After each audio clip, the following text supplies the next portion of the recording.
আলোচনা শুনে মনোমুগ্ধ হয়েছেন। এজন্য এলাকাবাসীর পক্ষ থেকে ওনাকে ধন্যবাদ এবং কৃতজ্ঞতা জানাচ্ছি।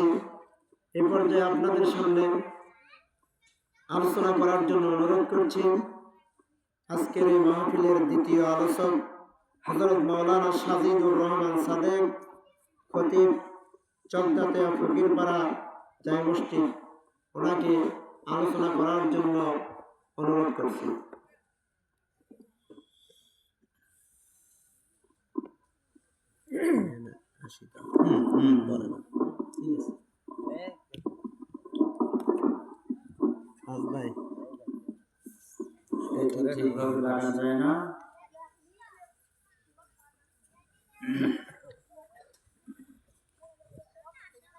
আসসালামু আলাইকুম ওয়া রাহমাতুল্লাহি ওয়া বারাকাতুহু।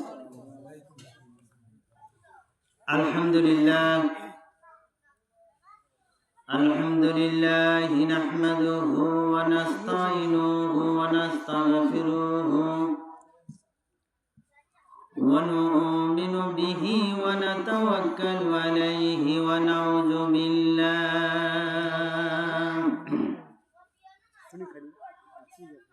নাউযু বিল্লাহি মিন শুরুরি আনফুসিনা ওয়া মিন সাইয়্যাতি আ'মালিনা। من يهده الله فلا مضل له ومن يضلله فلا هادي له ونشهد أن لا إله إلا الله وحده لا شريك له ونشهد أن سيدنا وسندنا وحبيبنا ومولانا محمدا عبده ورسوله الذي أرسله بالحق بشيرا ونذيرا وداعيا إلى الله بإذنه وسراجا منيرا. فقد قال الله تعالى في كلامه المجيد وفرقانه الحميد. أما بعد فأعوذ بالله من الشيطان الرجيم. بسم الله الرحمن الرحيم. ولا يا بني إني أرى في المنام أني أذبحك فانظر ماذا ترى. يا أبا اتبع ما تؤمر ستجدني إن شاء الله من الصابرين. وناديناه أن يا إبراهيم قد صدقت الرؤيا إنا كذلك نجزي المحسنين. إن الله وملائكته يصلون على النبي. يا أيها الذين آمنوا صلوا عليه وسلموا تسليما. صلى الله على محمد صلى الله عليه وسلم. মানবতার বন্ধু তিনি, রাহমাতাল লিল আলামিন। তাই তো শুকর গুজার করি মোরা আকুল মুকুল কাদিন সেদিন। সাল্লাল্লাহু আলা মুহাম্মদ সাল্লাল্লাহু আলাইহি আলাইহি ওয়াসাল্লাম। পাহাড় ঝর্ণা নদী সাগর সে আলোতে হাসছে, নিখিল ভুবন আকুল হয়ে সেই আলোতে হাসছে। সাল্লাল্লাহু আলা মুহাম্মদ সাল্লাল্লাহু আলাইহি ওয়াসাল্লাম। নাহমাদুহু ওয়া নাসাল্লি আলা রাসূলিল কারীম। উপস্থিত দিনদার মুসলমান, শ্রদ্ধেয় ভাই, এই মাহফিলের মাননীয় সভাপতি সাহেব রুহুল আমিন ভাই এবং পর্দার আড়ালের মা ও বোনেরা, এখানে যে কচিকাঁচা ছাত্র ছাত্রীবৃন্দ আছেন, ওলামা ইকরাম, সকলের প্রতি আমার আবারও সালাম। আসসালামু আলাইকুম ওয়া রাহমাতুল্লাহি ওয়া বারাকাতুহু। লিল্লাহি তাকবীর। আলহামদুলিল্লাহ, মহান রাব্বুল আলামিন আমাদের সকলকে যে মাহফিলে আসার তৌফিক দান করেছেন, আমরা যে মাহফিলে আসতে পেরেছি তার জন্য সেই মহান আল্লাহ পাকের দরবারে লাখো কোটি শুকরগুজার করছি। আমরা সকলেই বলি আলহামদুলিল্লাহ। এছাড়া আল্লাহ পাকের দরবারে আরো শুকরিয়া, তিনি আমাদের সকলকে যে শেষ নবীর উম্মত হওয়ার তৌফিক দান করেছেন। অনেক নবী এবং ওলিগণ বলেছেন, আমরা যদি নবী ওলি না হয়ে শেষ নবীর উম্মত হতে পারতাম, সেই শেষ নবীর উম্মত আমরা, আল্লাহ পাক আমাদেরকে শেষ নবীর উম্মত হওয়ার তৌফিক দান করেছেন। তার জন্য সেই মহান আল্লাহ পাকের দরবারে লক্ষ লক্ষ কোটি কোটি শুকরিয়া জানাই। আমরা সকলেই বলি আলহামদুলিল্লাহ। আমার বন্ধুগণ, আল্লাহ পাকের খাস রহমত ছাড়া এই মসজিদে, এই দরবারে, এই মাহফিলে আমরা কেউ একত্র হয়ে বসতে পারতাম না। জোরে বলেন ঠিক কিনা? আল্লাহ পাক আমাদেরকে আসার তৌফিক দিয়েছেন। অনেকে হয়তো আসতে পারে নাই, শয়তানের ফেরে পড়ে গেছে। এই মাহফিলে জান্নাতের বাগিচায় আমাদেরকে যে বসার তৌফিক দান করেছেন, সেই মহান আল্লাহ পাকের দরবারে আবারও শুকর জ্ঞাপন করছি। আমরা সকলেই বলি আলহামদুলিল্লাহ। আমার বন্ধুগণ, আমি কোরআনে কারীম থেকে যে আলাপ আলোচনা করতে যাচ্ছি আজকে, আপনারা খুব মনোযোগ সহকারে শুনবেন। কিছুক্ষণ আলাপ আলোচনা হবে, খুব সুন্দর লাগবে ইনশাআল্লাহ। আমার বন্ধুগণ, আল্লাহ রাব্বুল আলামিন কোরআনে কারীমে বলে দিয়েছেন, শেষ নবী হযরত মুহাম্মদ সাল্লাল্লাহু আলাইহি ওয়াসাল্লাম ওনার মারফতে যে কোরআনে কারীম রমজান মাসে প্রেরণ করেছেন আল্লাহ পাক, এই কোরআনে কারীমে আল্লাহ পাক বলেন, ওয়ালা ইয়া বুনাইয়া ইন্নী আরা ফিল মানামি আন্নী আযবাহুকা ফানজুর মাযতারা ইয়া আবাতি বিআল মাতুমানু সাতাজিদুনি ইনশাআল্লাহু মিনাস সাবিরিন ওয়া নাদাইনাহু আইয়া ইব্রাহিম قد صدقت رؤيا إنك ذلك نجزي المحسنين। আল্লাহ রাব্বুল আলামিন বলেন, হে বন্ধু ইব্রাহিম, আমি আপনাকে খলিল হিসাবে অভিভুক্ত করে দিলাম আপনার ঈমান এবং আপনার ধৈর্যটা পরীক্ষা করার জন্য। ইসমাইলকে কুরবানি করার নির্দেশন দিয়েছিলাম, শুধু কুরবানি করার জন্য নয়, আপনার ধৈর্য আর ঈমানটা পরীক্ষা করার জন্য। ও আমার ভাইরা, ধৈর্যশীল হওয়া লাগবে। আল্লাহ পাক বলেন ধৈর্যশীলদের সাথে আল্লাহ আছেন। জোরে বলেন ঠিক কিনা? কিন্তু ধৈর্যের ফিরে আবার একটা সীমাও আছে। এখান থেকে একটা উদাহরণ দিতে চাই, এটা হাদিস থেকে নয়, আপনাদেরকে বোঝানোর জন্য। আমাদের এলাকায় গেঙ্গিলি নামে একজন লোক ছিল। তার পিতা মাতা খুব গরিব, খুবই গরিব। তারা কামলা পাট দিয়ে খায়। তে ঘর আগেকার যুগে এই টিনের ঘর খুব কম ছিল, এখন তো ওয়াল বিল্ডিং হয়ে গেছে। ছোট বাচ্চারা খেরের ঘর হয়তো দেখেই নাই, গমের ডাটা দিয়ে কিন্তু ঘর চাইতো, বলেন ঠিক কিনা? যারা অনেক বয়সী তারা কিন্তু এগুলো দেখেছেন।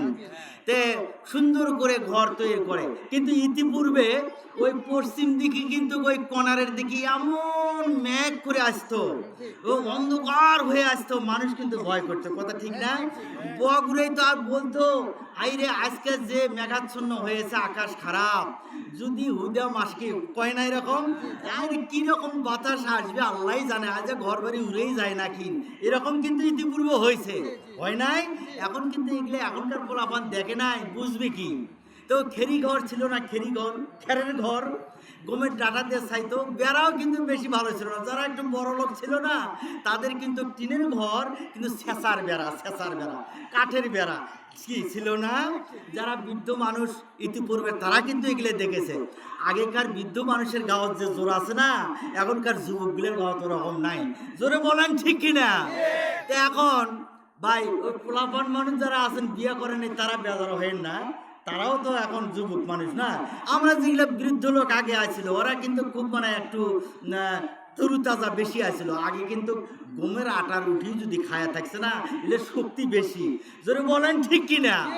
তো এখন এইটা কথা কিন্তু উদাহরণের জন্য আপনাদেরকে বলছি যে ধৈর্যের কথাটা এখানে কোরআনে কারিমে এবং যে আমরা তাফসীর থেকে আসতেছি এই ধৈর্যের কথাটা। তো ধৈর্যশীলদের সাথে আল্লাহ আছে। তো এখন গেন্দিলির বাপ তো খেরের ঘর করছে না, খেরের ঘর করছে, তো পই লাগায়নি, ঘর পই আগেকার যুগে ওই যে বাঁশের পই লাগাতে, এখন তো গোয়ালের ঘর হয়েছে, কংক্রিটের খুঁটি হয়েছে, কি হয় নাই? তো ওই পই লাগাইছে না, তো বছরের বছরে লাগান লাগে, পাল্টান লাগে। তো ওই গেন্দিলের বাপ গরিব মানুষ কিসেন দেখায়, ঘর তার পই লাগায় নাই, পই লাগাই নাই।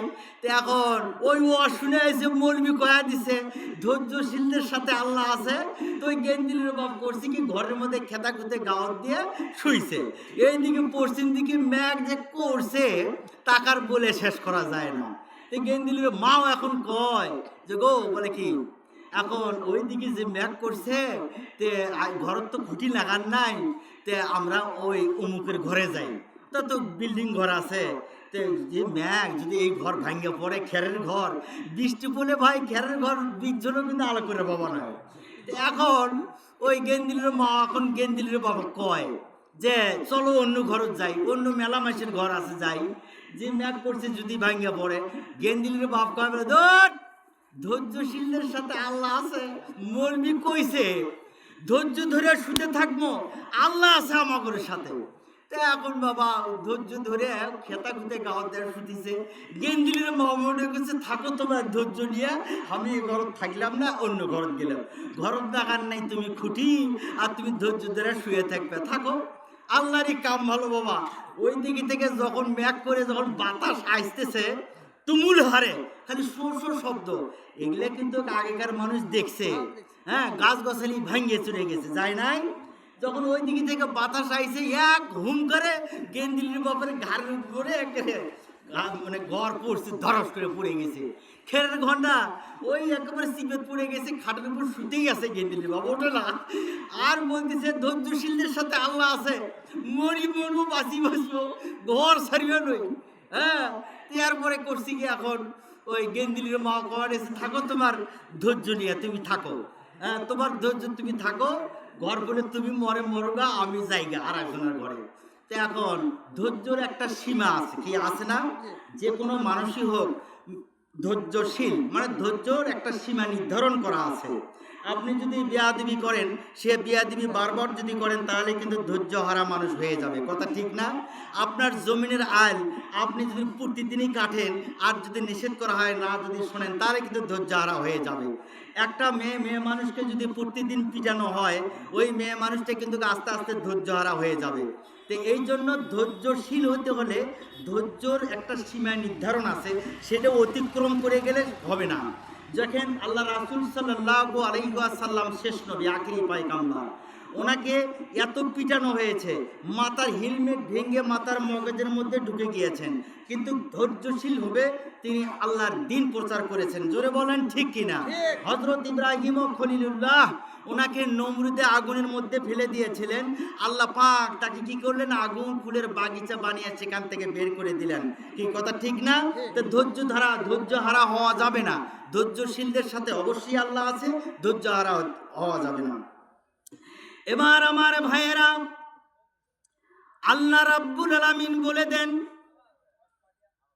ও আমার বন্ধু ইব্রাহিম, এই পৃথিবীতে আমি আর কাউকে খলিল নামে অভিহিত করি নাই, আপনাকে খলিল নামে অভিহিত করেছি আপনার ধৈর্য আর আপনার ঈমানটা পরীক্ষা করে নেওয়ার জন্য। আমার বন্ধুগণ, হযরত ইব্রাহিম আলাইহিস সালামের দুইজন স্ত্রী ছিল আমার ভাইরা।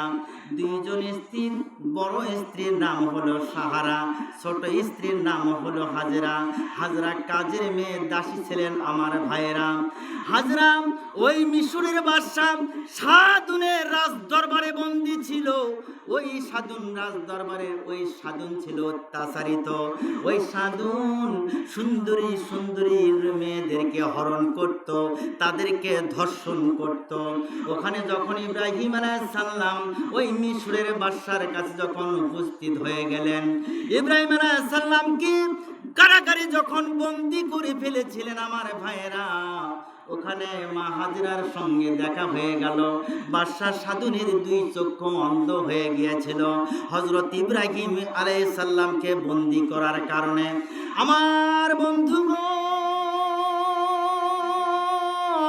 হযরত ইব্রাহিম আলাইহিস সালাম যখন দেখলেন বাদশাহ নমরুদ যখন চক্ষু দুটা বন্ধ হয়ে গেছেন, ডাক দেয়া বলেন, এ বাদশাহ সাদুন, তুমি তো মিশরের বাদশাহ রে, তোমার চক্ষু দুইটা অন্ধ হয়ে গেছে আমি আল্লাহর নবীর সাথে বেয়াদবি করার কারণে। লিল্লাহে তাকবীর। আমার বন্ধুগণ, হযরত ইব্রাহিম আলাইহিস সালাম ডাক দিয়া বলতে লাগলেন, হে মিশরের বাদশাহ সাদুন, একজন সতী মেয়েকে কারাগারে বন্দী করার কারণে তোমার চোখ দুটা নষ্ট হয়ে গেছে, এখনো সময় আছে, যদি তুমি বের করে দাও, যদি তুমি তাকে ছেড়ে দাও আর আমি নবীকে যদি বের করে দাও, তাহলে আল্লাহ পাক তোমার চক্ষু দুটা বন্ধ করে দিয়েছে, তা ভালো করে দিবেন। এবার বাদশাহ সাদুন ডাক দেয়া বলেন, হে প্রধান উজির ইমরান খান, যাও যাও রে, কারাগার থেকে ইব্রাহিমকে বের করে দাও, হাজরাকে বের করে দাও, সাহারাকে বের করে দাও। এবার বের করে দেওয়া হলো।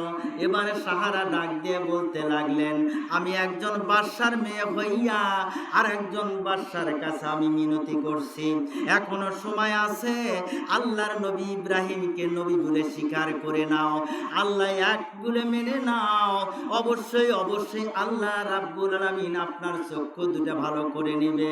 বাদশাহ সাদুন বলেন, আমি তো অন্ধ হয়ে গেছি আর সমস্ত দুনিয়া অন্ধকার। দেখেন ভাই, অন্ধ মানুষ, আপনি চোখ দুটা যখন বন্ধ করবেন দেখবেন যে সারা দুনিয়াটা অন্ধকার হয়ে গেছে। বাপ দেখতে পারবেন না, মা দেখতে পারবেন না, পৃথিবী দেখতে পারবেন না। যারা অন্ধ তারাই বোঝে। আমরা তো চোখ দিয়ে দেখতেছি, অন্ধ অনেক আছে, রাস্তা দিয়ে বেড়াচ্ছেন, ছড়ি নিয়ে বেড়াচ্ছেন, কিন্তু পৃথিবীটা কেমন, তার একটা সন্তান কেমন সে বলতে পারে না। আরে কষ্ট, তার চোখ হলে কি অবস্থা, চোখ যদি বন্ধ হয়ে যায়। তো বাদশাহ সাদুন এবার বললেন যে আমি ঈমান আনলাম আল্লাহর প্রতি, আমি ঈমান আনলাম এক আল্লাহর প্রতি, এবং সে ইব্রাহিম ও খলিলুল্লাহ, লা ইলাহা ইল্লাল্লাহু ইব্রাহিম ও খলিলুল্লাহ যখন কালেমা পড়ে নিলেন, সঙ্গে সঙ্গে মহান আল্লাহ পাক তার চক্ষু দুইটা ভালো করে দিলেন। সঙ্গে সঙ্গে সাধুর বাদশাহ চোখ দিয়ে দেখা শুরু করে দিয়েছেন, খুশি হয়ে গেছেন। অবশ্যই আল্লাহ আছে, আল্লাহ এক, আল্লাহ ছাড়া কোনো মাবুদ নাই। দেখো দেখো আল্লাহর 3 জন বান্দা বান্দিকে আমি কারাগারে বন্দি করেছিলাম গো, তারা তো এখন কারাগার থেকে মুক্তি। আর সঙ্গে সঙ্গে সেই আল্লাহ পাক আমার চক্ষু দুটা ভালো করে দিয়েছেন। আমার বন্ধু এবার হযরত ইব্রাহিম আলাইহিস সালামকে ডাক দেয়া বললেন, বাদশা সাধুনে ডাক দিলেন, ও ইব্রাহিম, আপনি তো আল্লাহর নবী, আপনাকে এই রাজ্যের অর্ধেক দিয়ে দেই, আপনি রাজত্ব করেন, আপনি রাজত্ব পরিচালনা করেন। হযরত ইব্রাহিম আলাইহিস সালাম ডাক দেয়া বলেন, আমার মাবুদ তো আমাকে রাজত্ব করার জন্য প্রেরণ করে নাই, আল্লাহর দিন প্রচার করার জন্য আমাকে দুনিয়াতে প্রেরণ করেছেন। না না, থাকা যাবে না, এই রাজত্ব আপনি চালান। আর আপনি যে ধর্ম গ্রহণ করলেন ইসলাম, আপনি আল্লাহর দিন মনোনীত করে নিয়েছেন, আপনি আল্লাহর দিন পরিচালনা করতে থাকেন। আপনার দেশে যারা বেদিন আছে গো, তারা যারা মূর্তি পূজা করেন, তাদেরকে আপনি বুঝাইতে থাকেন। একজন বাদশা, একজন নেতা যদি মুসলিমের মধ্যে চলে আসে, সারা দুনিয়ার সবাই কিন্তু আস্তে আস্তে ইসলামের মধ্যে চলে আসবে। আমার ভাইয়েরা জোরে বলেন ঠিক কি না? লিল্লাহে তাকবীর। আমার বন্ধুগণ ভালো করে শুনে রাখেন আমার ভাইয়েরা। এবার হযরত ইব্রাহিম আলাইহিস সালাম সারাকে সঙ্গে নিলেন। এবার দাসীকে ডাক দিলেন, হাজরা, তুমি তো একজন দাসী হিসাবে, আমার সাহারা তোমাকে দাসী হিসাবে তো গ্রহণ করলো, কিন্তু আমি নিজে বেগানা পুরুষ, আমার সঙ্গে আপনার দেখা করা যাবে না। হাজরা এবার আমার ভাইয়েরা আমার দিকে কান লাগানো, মা বোনেরা কারা কারা আছেন গো, আমার দিকে চোখ লাগান, আমার দিকে তাকিয়ে থাকেন। ও মা বোনেরা, আপনাদের জন্য আমি 2টা কথা বলে যাব, সময় সংকীর্ণ, অল্পর মধ্যে শেষ করে দেব। আমার ভাইয়েরা এবার 3 জন ব্যক্তি এবার চললেন, এবার বাইতুল মুকাদ্দাস মসজিদের দিকে রওনা করেছেন। এবার আস্তে আস্তে বাইতুল মরু প্রান্তের দিকে রওনা করেছেন। বাইতুল মুকাদ্দাস মসজিদে যখন 3 জন একত্রিত হয়ে যখন উপস্থিত হয়ে গেলেন, সেখানে বসত বাড়ি শুরু করে দিলেন। ও আমার বন্ধুগণ, দিনের বেলা সারাদিন ইব্রাহিম খলিলুল্লাহ ইসলাম প্রচার করেন। আর যখন রাত্রি সন্ধ্যা হয়ে যায়, বাড়িতে আসেন, বাড়িতে আসার পর ডাক দেন, সাহারা রে, সারাদিন প্রচার করতে করতে, আল্লাহর দিন জমিনে প্রতিষ্ঠা করতে আমি ক্লান্ত হয়ে গেছি রে সাহারা, আমাকে একটু খানার ব্যবস্থা করে দাও। হযরত ইব্রাহিম আলাইহিস সালাম বিবি সাহারার পাশে বসে বসে সমস্ত কথাগুলো খুলে খুলে বলতে লাগলেন। এদিকে হাজরা এবং সাহারা সারাদিন বাড়িতে গল্প গুজব করেন। একদিন সাহারা ডাক দিয়া বলেন, বোন হাজরা, ও বোন হাজরা, তোমার কাছে করজোড়ে একটা মিনতি করি গো,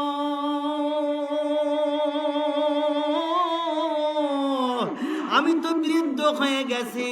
ইব্রাহিম আলাইহিস সালাম দিনের বেলা ইসলামের কাজ করে বাহিরে চলে যায়, আমি বৃদ্ধ হয়ে গেলাম, আমি তো বন্দা হয়ে গেলাম। মহান আল্লাহ পাক আমার গর্ভে একটা সন্তান দিল না, আমার গর্ভে সন্তান দিল না, ইব্রাহিম নবীর একটা বংশধর দুনিয়াতে আসলো না।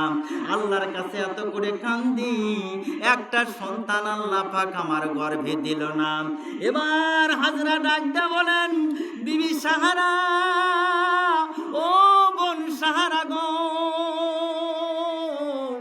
আমি তো আপনার বাড়িতে এসেছি একজন দাসী হিসাবে, আপনার বাড়িতে একজন কাজের মেয়ে হিসাবে এসেছি। বোন, আপনি কি বলতে চান? ডাক দেয়া বলেন, ও হাজরা শুনে রাখো। সাহারা ডাক দেয়া বলতে লাগলেন, বোন হাজরা, আমার আমার একটা আবদার আপনাকে শুনতে হবে। আমার ইব্রাহিম আলাইহিস সালামের সঙ্গে আপনার বিবাহ বন্ধনে আবদ্ধ হতে হবে। যদি আপনি রাজি হন আমি তো খুশি হয়ে যাব, আপনাকে বোন বলে আমি স্বীকার করে নিয়েছি। যদি একটা সন্তান আল্লাহ পাক আপনার গর্ভে দেয় তাহলে আমি সেই সন্তানটিকে নিজের সন্তানের মতো লালন পালন করতে থাকবো। লিল্লাহে তাকবীর। আমার বন্ধুগণ,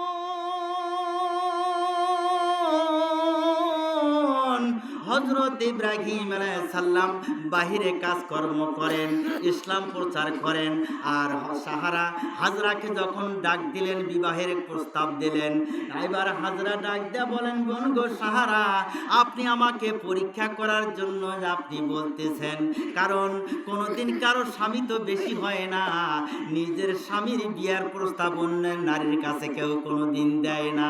জোরে জোরে বলেন ঠিক কিনা?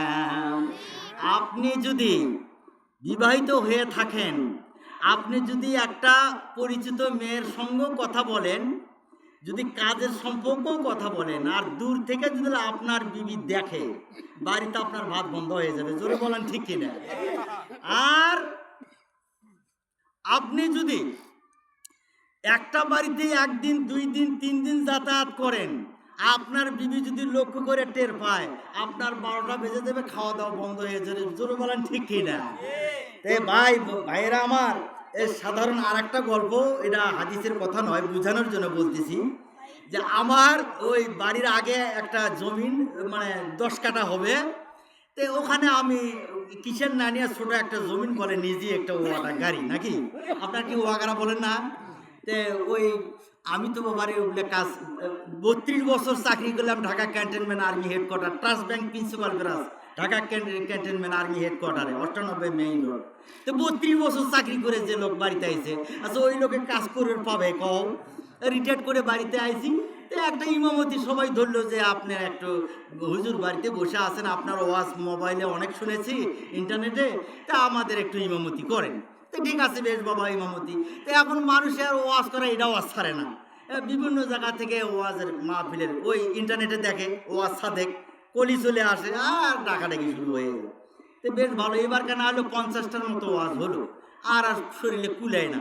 লাস্টের দিকে এটাও মানে নিতে চাই নাই, তো আমার বড় ভাই উনি একের রিকোয়েস্টে, আপনাকে আশাই নাকবে হুজুর, আপনাকে আশাই নাকবে, তো কী করি আর। তো ওই বাড়ির আগে একটা ছোটো ভিন নিজে নিজে করবো, তো বেসন তুলে বাইরে 1 পাই কাটতে সারাদিন। তো বাড়িতে গেছি, ওই ওই ওই জমিনের পাশে রাস্তা, তো রাস্তাতে একজন সাইকেল নিয়ে যায়, যাতে এখন দাঁড় করাইছে, কিরে এটা একটা মৌলবি। তো বলছে হুজুর আসসালামু আলাইকুম, বলে ওয়ালাইকুম আসসালাম, বলে জুব্বাটা খুলবেন না? বলে না ভাই, এটা পুরানা জুব্বা, কাদো ভরে গরু কি ভরে না। তো এখন ওরা বলতেছে, হুজুর আপনি এটা কি গাড়া দিচ্ছেন? বাবারে আমি তো গাড়ার নাম জানি না। তা আমি বললাম যে এটা মার্বেলাস গাড়া।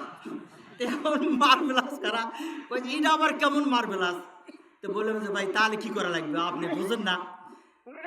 কয় যে আপনি এক কাজ করেন, বাড়ির থেকে শুতে নিয়ে আসেন দড়ি, বলে হ্যাঁ, ওই মাথাতে একটা খুঁটি গাড়বেন, ওই মাথাতে একটা খুঁটি গাড়বেন, তাহলে সোজা হইব। আপনি ওই কানি ধরছেন তেরি, হ্যাঁ আর এক কানি মুখে যাইতেছেন, সারাদিনে আপনার ভিঙ্গারা হইব।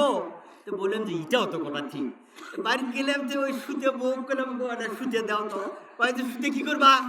তো বলে ও আগারবো, তো শুতে কেতার? বললাম যে কি বিপদে পড়ছি, কত কিসের লোক ভালো হয়েছিল না। এখন বলতেছে এক কাজ করেন, বউ বলতেছে ঠিক আছে শুতে আস নিয়ে যাও। তো শুতে একটা লাঠি না কেটে ওই কানিতে একটা খুঁটি কাটছি, ওই কানিতে একটা গাড়ি সোজা করছে, লাইন সোজা, বোঝেন নাই? তো লাইন সোজা, আবার ওই বেচারা ওই সাইকেল নিয়ে ওই আসতেছে। আচ্ছা হুজুর এটা আবার এখন কি কি গাড়া হইতেছে? তা আমি বলে বলি কে ভাই আপনি তো বলে এটা 9 করাটা। তো এখন ওই 9 করা কইছি না, ওই জোরে জোরে নামা, তার আমি উঠছে নামা না, তো জোরে জোরে সাইকেল আর বললাম যে ভাই এটা 9 করাটা। তেমন বউ এখন পলের পাড়ার ঘর থেকে শুনছে যে হাই সুবহানাল্লাহ, আমার স্বামী মৌলবি মানুষ, এটা ভিনুচাও 9 করে। দেখছেন কারবার কি এখনকার পোলাপান আছে না, ওরে বাবা মোবাইলের মধ্যে খালি 9 করে। এরকম লাইন করা যাবে না, ওয়াগারা লাইন আর এই লাইন এক না। জোরে বলেন ঠিক কিনা? লিল্লাহে তাকবীর। আমার বন্ধুগণ, ও আমার ভাইরা শুনে রাখেন ভালো করে। এবার মা হাজেরা ডাক দিয়ে বলতে লাগলেন, ও বোন সাহারা, আপনার স্বামীকে অন্য একজন নারীর কাছে আপনি দিতে চাচ্ছেন, বিবাহ বন্ধনে আবদ্ধ হওয়ার জন্য বলতেছেন, অবশ্যই আমার মনটা পরীক্ষা করার জন্য বলতেছেন। জোরে বলেন ঠিক কিনা আমার ভাইয়েরা? এবারে হাজেরা যখন এভাবে বলতে লাগলেন, সাহারা ডাক দেয়া বলেন, বোন হাজেরা, মা গো, তুমি আমার কথা যদি না শোনো গো বোন, যদি আমার কথা না শোনো, তাহলে বুঝবো তুমি আমার শত্রু। কারণ আমার বংশে, আল্লাহর নবীর বংশে, ইব্রাহিম খলিলুল্লাহর বংশে একজন তো মানুষের দরকার, তার বংশ ধরা কিছু থাকবে না। যদি বিবাহ বর্ষ, যদি একটা সন্তান হয়, ওই সন্তানকে নিজের সন্তানের মতো লালন পালন করব। এবার হাজরা ডাক দিয়া বলেন, বোন সাহারা, যদি আপনি ভালো মনে করেন গো, আল্লাহর নবীর জন্য ভালো পাত্রী দেখে একজন বিবাহ দিয়ে দাও। তিনি একজন আল্লাহর নবী, আমি তো আপনার বাড়িতে একজন কাজের মেয়ে, আপনার বাড়িতে একজন দাসী হিসাবে এসেছি, কিন্তু আপনি তো আমাকে বারবার বলছেন যদি আল্লাহর নবী আমাকে পছন্দ করেন, যদি ইব্রাহিম ও খলিলুল্লাহ পছন্দ করেন, তাহলে আমার কোনো দাবি নাই, আমার কোনো আফসোস নাই। এমন সময় ইব্রাহিম আলাইহিস সালাম বাড়িতে আসলেন। বাড়িতে আসার পর বিবি সাহারা দৌড় দিয়ে স্বামীর পাশে গেলেন, পানির ব্যবস্থা করে দিলেন, খানা পিনার ব্যবস্থা করে দিলেন, পাশে বসে ডাক দেয়া বলতে লাগলেন, প্রাণের স্বামী গো, আপনার কাছে কোনো কিছু চাই নাই, আমি আপনার কাছে একটা আবদার করতে চাই, যদি আপনার আমার কথাটা শুনে রাখেন তাহলে আমি ধন্য বলে মনে করব। ইব্রাহিম ও খলিলুল্লাহ ডাক দেয়া বললেন, বিবি রে, তুমি তো একজন বাদশার মেয়ে হইয়া, তুমি একজন বাদশার মেয়ে হইয়া আমার কাছে যে আবদার করো রে, বলো বলো কি আবদার? আমি ইব্রাহিম যদি আপনাকে দিতে পারি সেই আবদার করবা, যেইটা দিতে পারবো না সেই আবদার করবা না। জোরে নিল্লাহে থাকবে। এখন কিন্তু অনেকে আছে, অনেক মেয়েরা আছে না, স্বামী গরিব হয়েছে, স্বামী একটু গরিব আছে, আচ্ছা প্রতিদিন গোস্ত মাছ খেলেইতে পারে না, বোঝেন? এখন ওই বিবি মুখ আন্দার করে গাল ফুলে একদিকে যদি থাকে, বলো ওই বাড়িতে কি শান্তি হবে? ওই বাড়ির শান্তি আসবে? স্বামী স্ত্রী যেখানে মিল নাই, স্বামী স্ত্রী যেখানে মহব্বত নাই, সেই ঘরে কোনোদিন উন্নতি হবে না। আল্লাহ রাসূল সাল্লাল্লাহু আলাইহি ওয়াসাল্লাম, ওনার ঘরে কোনো ধন দৌলত ছিল না, কিন্তু মহব্বত দিয়ে ঘরটা ভরা ছিল। লিল্লাহে থাকবে।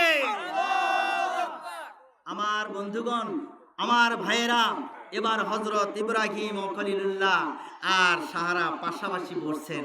বসার পরে যখন প্রশ্ন করছেন, এবার ইব্রাহিম আলাইহিস সালাম বলেন, বিবি রে, আচ্ছা কি কথা বলতে চাও বলো দেখি শুনি। বলে, স্বামী গো, আপনার একটা মুখের জবান, একটা মুখের জবান, এখন মানুষ এমন হয়ে গেছে, মানুষের মুখের জবানের আর কোনো মূল্য নাই। জোরে বলেন ঠিক কিনা? আল্লাহ রাসূল সাল্লাল্লাহু আলাইহি ওয়াসাল্লাম হাদিস শরীফে বলেন, ও আমার সাহাবীরা, তোমাদের যুগ হলো শ্রেষ্ঠ যুগ। আমি নবী থাকাকালীন দুনিয়াতে আল্লাহ পাক প্রেরণ করেছে। আমি নবীর সময় তোমরা দুনিয়াতে আমার সাহাবী হয়েছ। তোমাদের যুগ হলো শ্রেষ্ঠ যুগ, অতঃপর তার পরবর্তী যুগ, অতঃপর তার পরবর্তী যুগ, অতঃপর তার পরবর্তী যুগ, সেই যুগটা হলো মিথ্যার যুগ। এই কথা তিনবার বলার পরে বললেন, সেই যুগটা হলো মিথ্যার যুগ। সেই যুগের মানুষেরা অহরহ কথা বলবে, সুন্দর সুন্দর কথা বলবে, তারা হবে বয়সে নবীন, তারা হবে বয়সে কোমল, তারা কথা বলবে চমৎকার, তাদের কথা হবে খুব মধুর, কিন্তু তারা মোটেই ইমানদার নয়। লিল্লাহে তাকবীর। তারা কথা বলবে চমৎকার, কিন্তু তারা মোটেই ইমানদার নয়। ওই সময় এমন একটা দল বের হবে, তোমাদেরকে জাহান্নামের দিকে ডাকতে থাকবে, তোমাদেরকে জাহান্নামে নিয়েই ছাড়বে, জাহান্নামে নিয়েই ছাড়বে। এবার সাহাবী ইকরাম বললেন, ইয়া রাসূলুল্লাহ সাল্লাল্লাহু আলাইহি ওয়াসাল্লাম, ওই সময় তাহলে আমাদের করণীয় কি? সেই লোকগুলো কি? তাদের একটা বর্ণনা দেন হুজুর গো। এবার আল্লাহর নবী সাল্লাল্লাহু আলাইহি ওয়াসাল্লাম বলেন, ও ও আমার সাহাবীরা শুনে রাখো, তারা আমাদের মধ্যের মানুষ, তারা আমার উম্মতের ভেতরে মসজিদ ভর্তি তারা থাকবে, তারা ঈমান রাখা কঠিন হয়ে যাবে। সকালে যে মুমিন থাকবে বিকালে কাফের হয়ে যাবে, বিকালে যে মুমিন থাকবে সকালে কাফের হয়ে যাবে। আল্লাহ রাসূল সাল্লাল্লাহু আলাইহি ওয়াসাল্লাম যখন বললেন, তখন সাহাবী کرام আবার বললেন, ইয়া রাসূলুল্লাহ সাল্লাল্লাহু আলাইহি ওয়াসাল্লাম, তাদের সম্পর্কে একটা বর্ণনা দিয়েন হুজুর। যদি তারা এই রকম অবস্থা হয়, তাদের সঙ্গে কি আমরা জিহাদ করব? তাদের সঙ্গে কি আমরা লড়াই করব? আল্লাহ রাসূল সাল্লাল্লাহু আলাইহি ওয়াসাল্লাম বলেন, তোমরা দল মত ত্যাগ করে তোমরা দরকার হলে মুসলিম জামাতের একজন ইমামকে আঁকড়ে ধরে থাকবে, মুসলিম জামাতের একজন ইমামকে আঁকড়ে ধরে থাকবে। তখন যদি সেই সাহাবীরা বললেন, ইয়া রাসূলুল্লাহ সাল্লাল্লাহু আলাইহি ওয়াসাল্লাম, সেই সময় যদি ওই রকম ইমাম না পাওয়া যায়, ওই রকম ইমাম যদি না পাওয়া যায়, তখন আমরা কি করব? হুজুর সাল্লাল্লাহু আলাইহি ওয়াসাল্লাম বলেন, দলমত পরিত্যাগ করে একটা গাছের শিকড় আঁকড়ে ধরে থাকবে, কামড়ে ধরে থাকবে, গাছের বৃদ্ধ গাছের শিকড় কামড়ে ধরে থাকবে যতক্ষণ পর্যন্ত মৃত্যু না হয়। যদি তোমরা ছেড়ে দাও, জাহান্নামে পতিত হবে, জাহান্নামে পতিত হবে, জাহান্নামে পতিত হবে। লিল্লাহে তাকবীর। আমার বন্ধুগণ, আমার ভাইয়েরা, যখন মা সাহারা এবার ডাক দিলেন, নবী গো, আমি আপনার কাছে একটা প্রস্তাব রাখতে চাই, হাজরাকে বিবাহ করতে হবে। ও গো স্বামী, আমি তো বন্ধা হয়ে গেছি, আমার তো আর সন্তানাদি হবে না, আমি বৃদ্ধ হয়ে গেছি, নবীর বংশ তো বিলীন হয়ে যাবে। ও আমার ভাইয়েরা, ভালো করে কান লাগান, ও মা বোনেরা আমার দিকে কান লাগান গো, ভালো করে শোনেন। এবার সাহারা যখন ডাক দিলেন, আল্লাহর নবী ইব্রাহিম ও খলিলুল্লাহ ডাক দেয়া বলেন, সাহারা রে, তুমি যখন বলছো রে সাহারা, আমি রাজি হয়ে গেলাম, হাজরা কি রাজি আছে নাকি? এবার সাহারা বললেন, হ্যাঁ, সাহারা হাজরা তো রাজি আছে।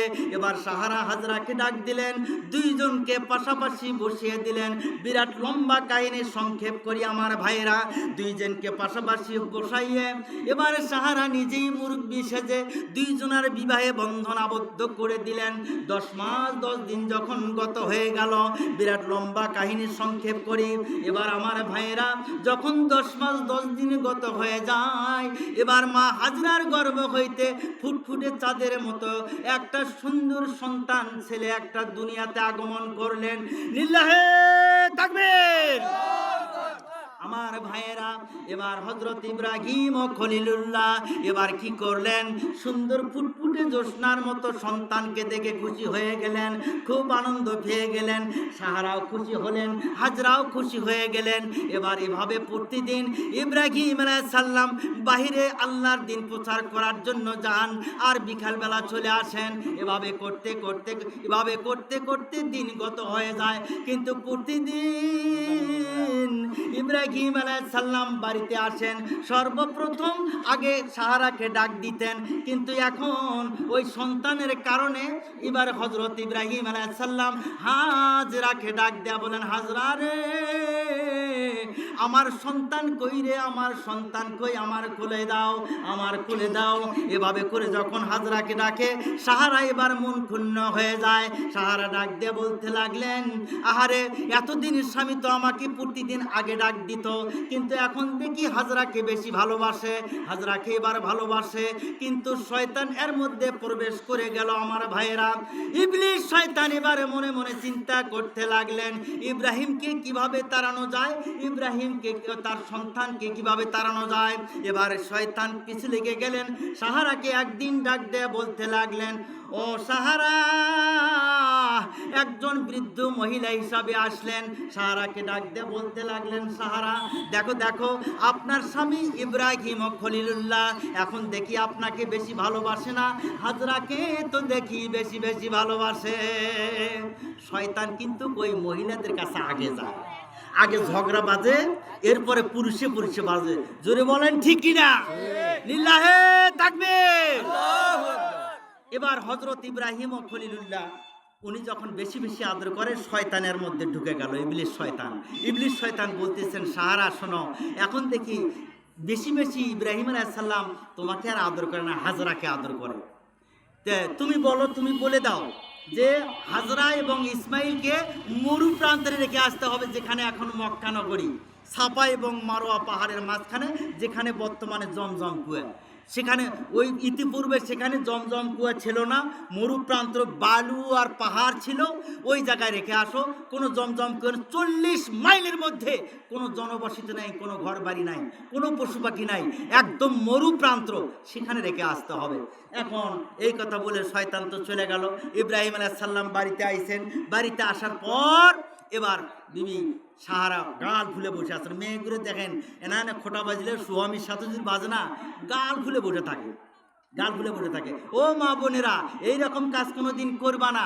স্বামীর সাথে যদি দুইটা কথাও হয়ে থাকে, স্বামীর কাছে যাবেন, স্বামীর কথা বলবেন, তার সাথে কথা বলার চেষ্টা করবেন। আপনি এই বাড়ি থেকে দৌড় দিয়ে আর একজনের বাড়ির যা থাকবেন, ওই স্বামী আস্তে আস্তে বিগড়ে যাবে।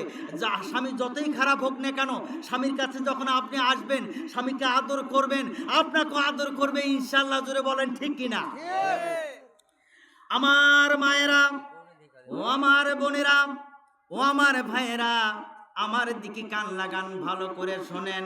হযরত ইব্রাহিম আলাইহিস সালাম এবার যখন বাড়িতে আসলেন, সাহারা গাল ফুলে বসে আছেন। আমার ভাইয়েরা, সাহারা এবার অন্য দিনের মতো করলেন না, যা এবার হাজরাকে ডাক না দিয়ে সাহারার কাছে দাঁড়িয়ে গেলেন। সাহারা, তুমি মন ক্ষুণ্ণ হয়ে বসে আছো কেন রে? কি তোমার সমস্যা হয়েছে আমার কাছে বলো। এবার সাহারা বলতেছেন, স্বামী গো,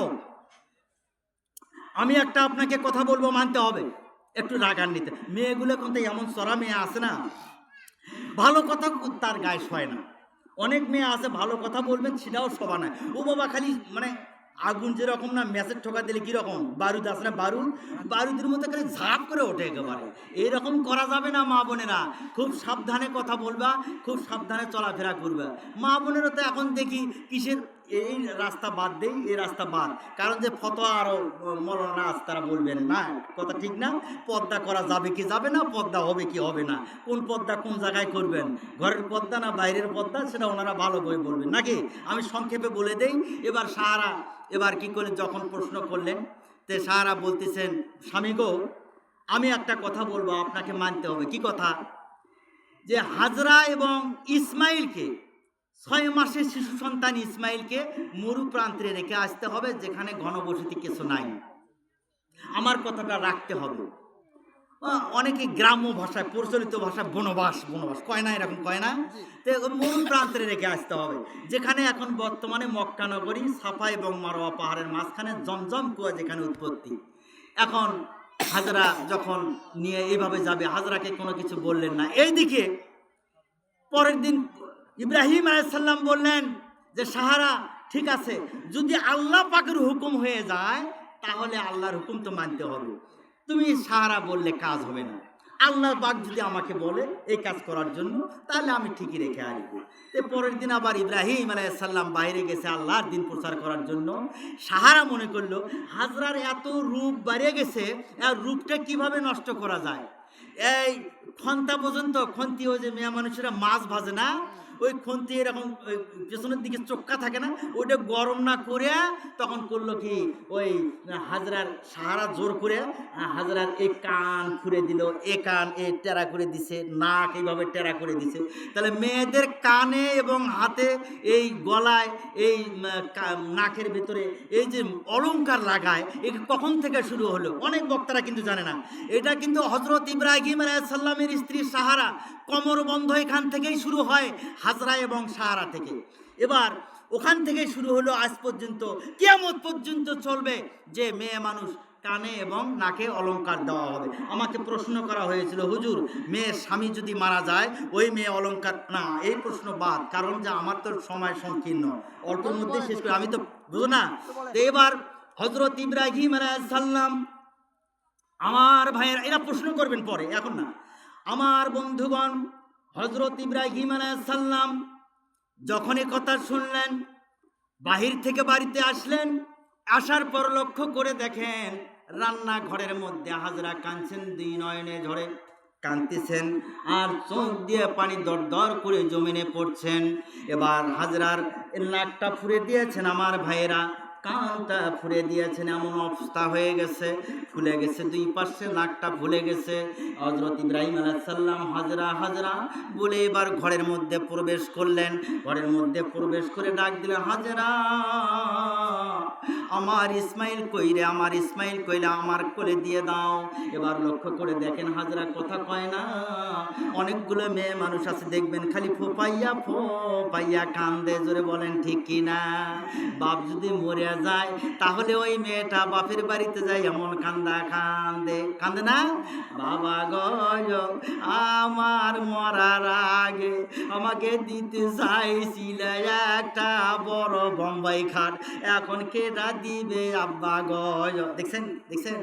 এখন এরকম আছে কিন্তু অনেক আছে। আর কেউ কেউ করে কি তাকে জানেন, ওই ভাড়া করে নেয়, আসো আমার তো কান্দন জানি না, কান দিয়ে দাও, আছে না এরকম? এমনি একটা কান্দন কান্দা যাবে না। সবগুলো যখন পাওয়া যায় শেষের দিকে ভাইয়ের সাথে এমন ঝগড়া বাজে দেয়, বুঝছেন, যে ও সম্পত্তির ভাগ এখন দে, আব্বাও তো মরছে মাও তো মরছে, এইরকমও করা যাবে না। অনেক মা বোনেরা আছে না, আর শুনতেই যা ভাইয়ের সাথে ঝগড়া বাজায়, যাওয়ার রাস্তাটাও বন্ধ হয়ে যায়। কথায় বলেন ঠিক কিনা? হযরত ইব্রাহিম আলাইহিস সালাম এবার ডাক দিয়ে বলেন, সাহারা তুমি এমন প্রশ্ন করলা সেই জবাব দিতে পারি নাই, আর হাজরার এর অবস্থা করে দিয়েছ, নাক কান ফুলে গিয়েছে। এমন সময় ওহী নাযিল হয়ে গেল, জিবরাইল আলাইহিস সালাম হাজির হয়ে গেলেন। ডাক দেয়া বলেন, ইব্রাহিম ও খলিলুল্লাহ আল্লাহর নবী গো, আপনাকে বলে দেই আল্লাহ পাক ঘোষণা দিয়েছেন হাজরার গলার কানের মধ্যে স্বর্ণ অলংকার লাগিয়ে দাও, হাজরার নাকের মধ্যে অষ্ট অলংকার লাগিয়ে দাও, স্বর্ণ অলংকার লাগিয়ে দাও। আল্লাহ পাক হুকুম দিয়ে দিচ্ছেন, সঙ্গে সঙ্গে আরো উজ্জ্বল বেড়ে গেল, হাজরার চেহারা বৃদ্ধি হয়ে গেল, সাহারা আরো গাল ফুলে বসে থাকে। জোরে বলেন ঠিক কিনা? যে বাড়িতে 203 আছে ভাই, সে বাড়িতে টিকে থাকা বড় কঠিন হয়ে যায়। ও আমার ভাইয়েরা ভালো করে শোনেন, কান লাগান আমার দিকে শোনেন। ও মা বোনেরা ভালো করে শোনেন। এবার হযরত ইব্রাহিম আলাইহিস সালাম এবার বাড়ির উঠানে দাঁড়িয়ে আছেন। এমন সময় যখন ওহী নাযিল হয়ে গেল, আল্লাহ পাক ঘোষণা করে দিয়েছেন, আল্লাহ পাক ডাক দিয়ে বলে দিয়েছেন, যাও রে জিবরাইল যাও, আমার বন্ধুকে বলে দাও সেজন্য হাজরাকে আর শিশু সন্তান 6 মাসের ইসমাইলকে ওই মরু প্রান্তরে যেন রেখে আসে, ওই মরু প্রান্তরে যেন রেখে আসে।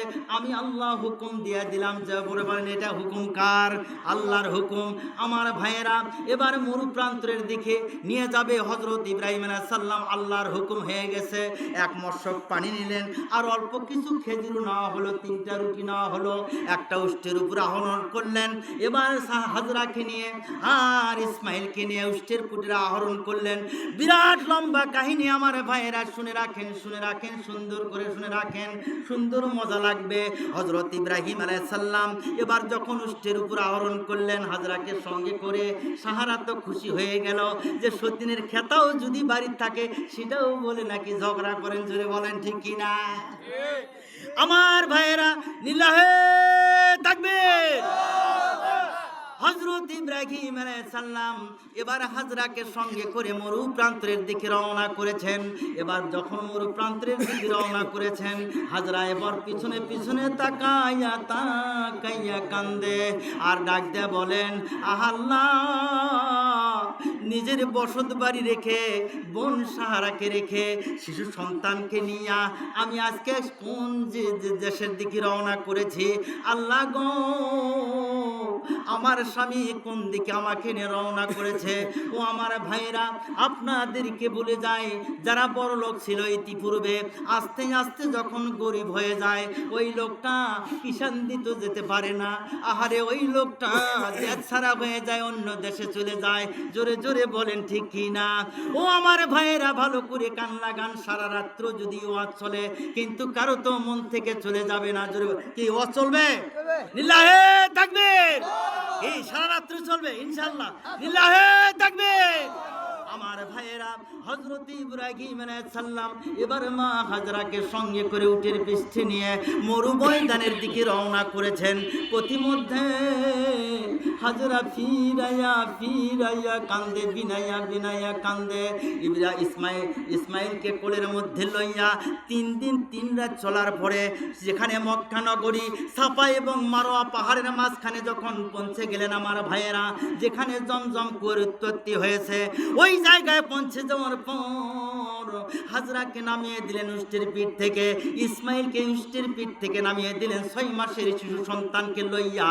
এবার মা হাজরা সন্তানের দিকে তাকাইয়া কাঁদতেছেন। স্বামীকে ডাক দেয়া বলেন, স্বামী গো, আমাকে এই মরুম প্রান্তরে আমাকে রেখে যাচ্ছেন। 40 মাইলের মধ্যে কোনো লোকজন নাই, কোনো ঘর বাড়ি নাই, কোনো পশু পাখি নাই, শুধু পাহাড় আর পাহাড়, বালু আর বালু। এমন জায়গায় রেখে যাচ্ছেন যে পানিটুকু দিয়ে গেছেন 3 দিনের বেশি যাবে না, যে খেজুরটুকু দিয়ে গেছেন 3টে রুটি দিয়ে গেলেন। স্বামী গো, এই 3 দিনের উপরে আমরা তো বাঁচবো না, আমু মারা যাব, আমার ছেলেও তো মারা যাবে। ইব্রাহিম আলাইহিস সালাম ডাক দিয়া বলেন, হাজরা রে, তুমি চিন্তা করো না, তুমি চিন্তা করো না, তুমি চিন্তা করো না। মহান আল্লাহ পাকের নির্দেশনা, আল্লাহ পাক হুকুম দিয়েছেন। হাজরা বলেন, যদি আল্লাহ পাকের হুকুম হয়ে থাকে আমার কোনো দাবি নাই, আমার কোনো আফসোস নাই। হযরত ইব্রাহিম আলাইহিস সালাম বাড়ির দিকে রওনা করলেন। এবার বাড়ির দিকে যখন মক্কা থেকে বাড়ির দিকে জেরুজালেমের দিকে যখন রওনা করলেন, জেরুজালেম কোন জায়গায়? যেখানে বাইতুল মুকাদ্দাস মসজিদ। এবার জেরুজালেমের দিকে যখন রওনা করলেন, বাইতুল মুকাদ্দাস মসজিদের দিকে যাইতে যাইতে আবওয়া নামে একটা জায়গা আছে মক্কার দিকে আমার ভাইয়েরা, সৌদি আরবের মধ্যে আবওয়া নামে একটা জায়গা আছে, হাদিস শরীফে এসেছে। ওই আবওয়া নামক জায়গায় এবার আল্লাহর নবী এবার উঠ থেকে নামলেন। ইব্রাহিম ও খলিলুল্লাহ দুটি হাত উঁচু করে আল্লাহ পাকের দরবারে বললেন, আমার কলিজার টুকরার সন্তান ইসমাইলকে আর হাজরাকে এই মরু প্রান্তরে রেখে গেলাম গো আল্লাহ, তুমি নিজ হাতে হেফাজত রাখিও। জোরে জোরে বলেন না সুবহানাল্লাহ। আমার ভাইয়েরা, হযরত ইব্রাহিম আলাইহিস সালাম কেঁদে কেঁদে বুক ভাসায়, আর সন্তানের কথা মনে পড়ে দুটি হাত উঁচু করে কান্দে আর বলে, মাবুদ, এই জায়গায় ঘন বসতি করে দিও গো আল্লাহ, আয় আল্লাহ খেজুরের বাগান বানিয়ে দিও। এমন সময় এহলাম হয়ে গেল। এবার এমন সময় আল্লাহ পাক ডাক দেয়া বলেন, হে ইব্রাহিম, তুমি চিন্তা করো না রে, তুমি চিন্তা করো না। ওখানে খানায় কাবা রয়েছে, একাই নাই, ওখানে তো হাজরা একাই নাই, ওখানে খানায় কাবা রয়েছে। তো হাজরা তো একাই নাই, তোমার ইসমাইল একাই নাই, ওখানে খানায় কাবা রয়েছে। আর ওই ইসমাইল যখন বড় হয়ে যাবে, ইসমাইলকে সঙ্গে লইয়া আর ইব্রাহিম খলিলুল্লাহ তোমরা দুই বাপ বেটা মিলে ওই খানায় কাবার চূড়া তোমরা তৈরি করবা। লিল্লাহে তাকবীর। বিরাট লম্বা কাহিনী আমার ভাইয়েরা, সংক্ষেপ করে নেই, কারণ অর্ধেক করে নেই, কেটে নিয়ে আসি। ওয়াজটা আমি খাটো করে ফেলাই আমার ভাইয়েরা, কারণ সময় সংকীর্ণ। আমার বন্ধুগণ, ইসমাইলের বয়স যখন 8 বছর হয়ে গেল, একদিন ইসমাইল ডাক দিয়ে মাকে ডাক দিয়ে বলতে লাগলেন, মা, আমার কি আব্বা নাই? আজকে 8 বছর বয়স হয়ে গেল, আমি বড় হয়ে গেছি, আমি আব্বাকে আব্বা বলে ডাকতে পারি, মাকে মা বলে ডাকতে পারি, কিন্তু আমার কি আব্বা নাই? আমার কি আব্বা নাই? এভাবে করে ইসমাইল আলাইহিস সালাম মায়ের কাছে বলতেছেন, মা হাজরার কাছে ডাক দিয়ে বলতেছেন, মা গো, আমার কি আব্বা নাই? আমার আব্বা আসে না কেন? আমার আব্বাকে দেখি না কেন? এভাবে করে মায়ের কাছে বলতেছেন। মা ডাক দিয়ে বলতে লাগলেন, বাবা রে, তোমার প্রশ্নের জবাব আমি আজকে দিতে পারবো না রে বাবা, আমি তোমার প্রশ্নের জবাব দিতে পারবো না। এবার মা হাজরা দুটি হাত উত্তোলন করে ডাকতে লাগলেন, মাবুদ, আমার দোয়া কবুল মঞ্জুর করে নাও গো আল্লাহ। আয় আল্লাহ, আমার প্রাণের স্বামী ইব্রাহিম আলাইহিস সালামকে দয়া করে আমার কাছে একটা বার পাঠিয়ে দাও, আমি যেন আমার ছেলেকে বুঝাইতে পারি। লিল্লাহে তাকবীর।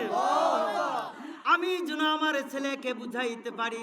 আমার আল্লাহ পাক দোয়া মঞ্জুর করে নিলেন। আমার ভাইয়েরা, আমার আল্লাহ পাক যখন দোয়া মঞ্জুর করে নিলেন, দীর্ঘদিন পর হযরত ইব্রাহিম আলাইহিস সালাম এবার বিবি হাজরার কাছে যখন হাজির হয়ে গেলেন, বিবি হাজরার কাছে যখন হাজির হয়ে গেলেন, এবার ইসমাইলকে ডাক দিলেন।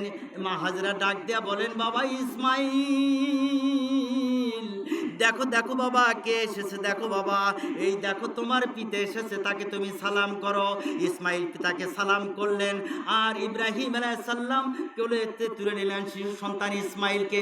বাপে কিন্তু সন্তানদেরকে আদর করে না? অনেক সন্তানকে আদর করে। একটা সন্তান যদি থাকে, একটা পুত্র সন্তান, দেখেন অসুস্থ হয়ে গেছে, বাপে ঘাড়ে করে ওই ডাক্তারের কাছে নিয়ে যায় না? আমরা কি বলবো ভাই, আমি যখন ঢাকা ক্যান্টনমেন্টে চাকরি করি, আমি যখন ব্যাগটা নিয়ে বাড়ি থেকে বেরোতাম অল্প সময় ছুটি পাইতাম, কারণ ক্যান্টনমেন্টের ভিতরে সেখানে সেনাবাহিনীর পরিচালনায়, বোঝেন না, ওখানে ছুটি দিত মাস পর, 6 মাস পর, 1 বছর পর বাড়িতে আসতাম। যখন বাপ আব্বা আম্মা খুব খুশি হয়ে যেত। যখন বাড়ির দিকে থেকে রওনা করতাম ব্যাগটা নিয়ে, তখন আমার আব্বা পেছনে পেছনে ব্যাগটা লইয়ে যাইতো আর বলতো, বাবা দেখে শুনে যাস, বাবা দেখে শুনে যাস। কিন্তু আজকে আর আব্বা নাই। আহারে, যাদের আব্বা নাই তাদের জন্য দোয়া করা হবে। কি আপনারা দোয়া চান না? আজকে যাদের পিতামাতা নাই তার জন্য আমি খাস করে দোয়া করবো ইনশাআল্লাহ। আপনারা কি দোয়া চান না? অবশ্যই চাই। আমার ভাইয়েরা, এবার ডাক দেয়া বলেন, ইব্রাহিম আলাইহিস সালাম এবার সন্তানকে কোলে নিলেন, চুমু খালেন। এবার বিবি হাজরা স্বামীর পাশে বসে এবার ডাক দিয়ে বলতে লাগলেন, স্বামী গো, কি বলবো গো কথা, আল্লাহ পাকের কথা। আল্লাহ পাক মেহেরবানি করেছে, আমাদেরকে লালন পালন করার জন্য সব সহযোগিতা করেছে। বিরাট লম্বা কাহিনী ভাইরা, আমি সংক্ষেপ করেছি, আরো সংক্ষেপ হয়ে যাবে। ও এবার ডাক দিয়ে বলতে লাগলেন, ও স্বামী, আমার অনেক কষ্ট হয়েছে, সাফা এবং মারোয়া পাহাড় দৌড়াদৌড়ি করেছি 7 বার। আর জমজম কুয়ার উৎপত্তি কিভাবে হয়ে গেছে তুমি তো জানো না, তুমি তো দেখো নাই। জমজম কুয়ার উৎপত্তি হয়ে গেছে। ও প্রাণের স্বামী, আমার আল্লাহ পাক হুকুম দিয়েছে, সাফা এবং মারোয়া পাহাড় যে হাজি 7 বার দৌড়াদৌড়ি করবে না, আল্লাহ পাক তার হজ কোনোদিন কবুল করে নেবে না। জোরে জোরে বলেন লিল্লাহে তাকবীর। আমার ভাইরা, হযরত ইব্রাহিম আলাইহিস সালাম সমস্ত ঘটনা শুনে আমার আল্লাহ পাকের দরবারে শুকরিয়া আদায় করলেন। এবার শুকরিয়া আদায় করার পর আমার ভাইয়েরা, হযরত ইব্রাহিম আলাইহিস সালাম এবার ছেলেকে আদর করলেন, চুমু খান।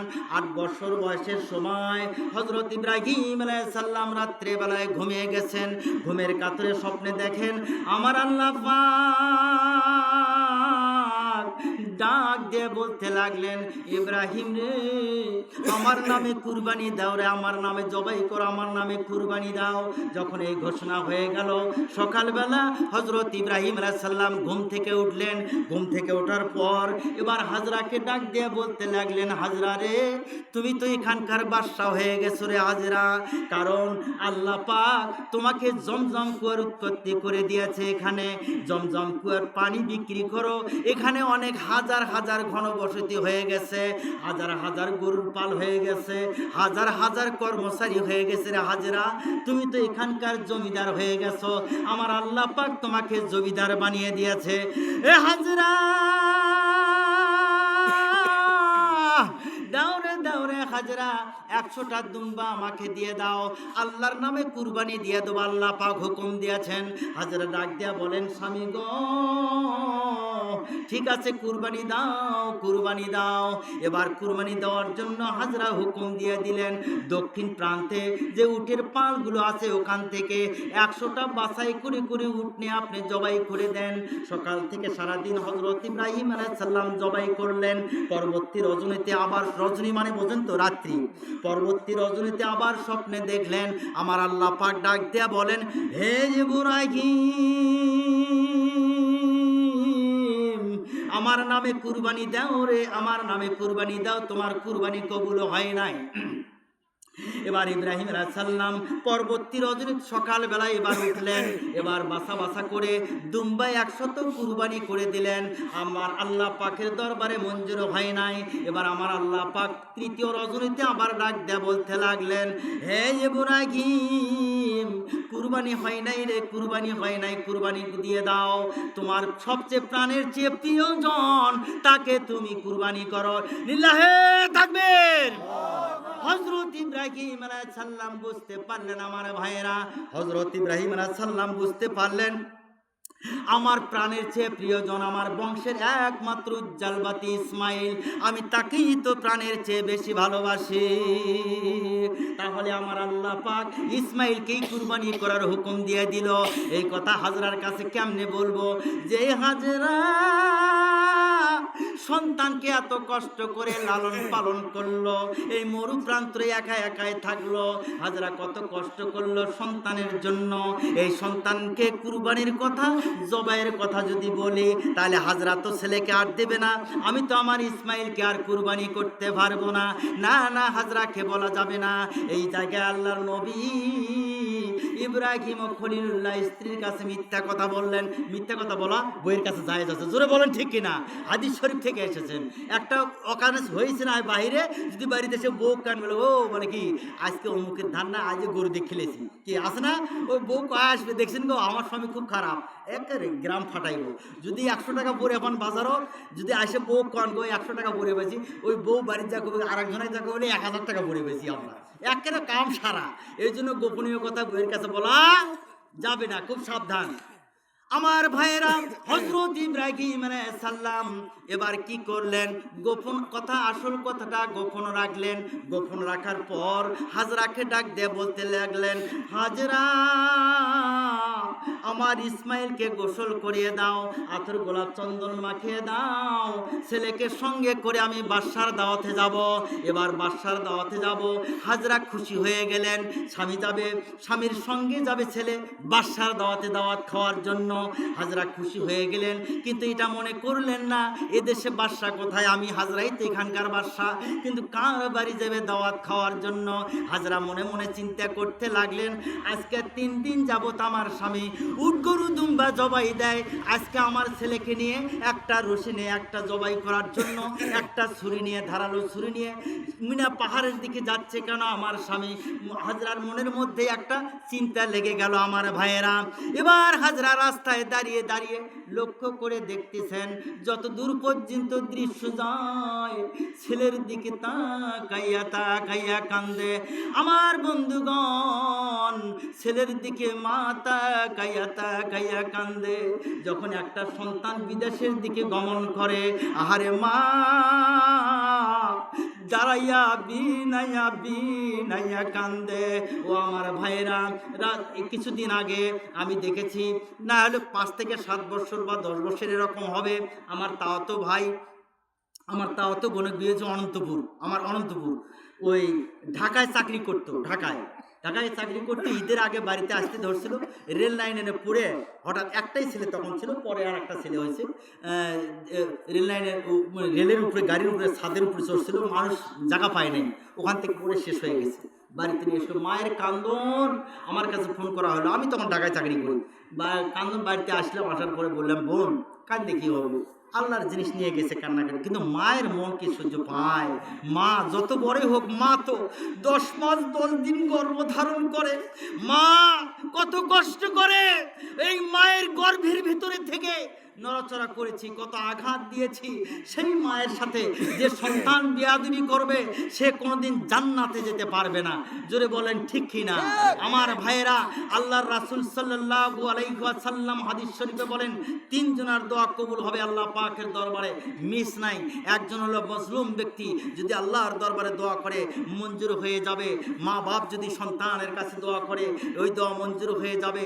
আর মুসাফির যদি আল্লাহ পাকের দরবারে দোয়া করে ওই দোয়া অক্ষরে অক্ষরে মঞ্জুর হয়ে যাবে। লিল্লাহে তাকবীর, আল্লাহু আকবার। মা হাজরা রাস্তায় দাঁড়াইয়া দাঁড়াইয়া কাঁদতেছেন। এমন সময় ইবলিস শয়তান মনে করলো এই কঠিন পরীক্ষায় যদি ইব্রাহিম আলাইহিস সালাম পাশ করে যায় তাহলে তার মর্যাদা তো অনেক গুণ বেড়ে যাবে। না না, এ তো পাশ করতে দেওয়া যাবে না। শয়তান এবার মনে করলেন যে হাজরার কাছে, দেখেন এখানেও ওই শয়তান ওই মেয়ে মানুষের কাছে আগে যায়, বুঝছেন? এই জন্য মা বোনদেরকে আজকে আমি বলে যাব, কোনো সময়ের জন্য একাই কোনো পুরুষের সাথে, বেগানা পুরুষের সাথে কোনো সময়ের জন্য কথা বলতে এক জায়গায় যাবেন না। হ্যাঁ, অন্তত পক্ষে তৃতীয় ব্যক্তি হিসাবে সেখানে কিন্তু শয়তান এসে হাজির হয়ে যাবে। এই জন্য কারোর সাথে যদি কথা বলতে মা বোনেরা যান তাহলে আপনারা অবশ্যই অবশ্যই একটা ছোট বাচ্চার সাথে করে নিয়ে যাবেন। তৃতীয় ব্যক্তি হিসাবে ওই বাচ্চার সাথে থাকবে, তখন ওই দুইজনের ভেতরে খারাপ মনোভাব কোনোদিন পোষণ হবে না। জোরে বলেন ঠিক কিনা? কথা বলেন, কথা বলেন আমার ভাইয়েরা।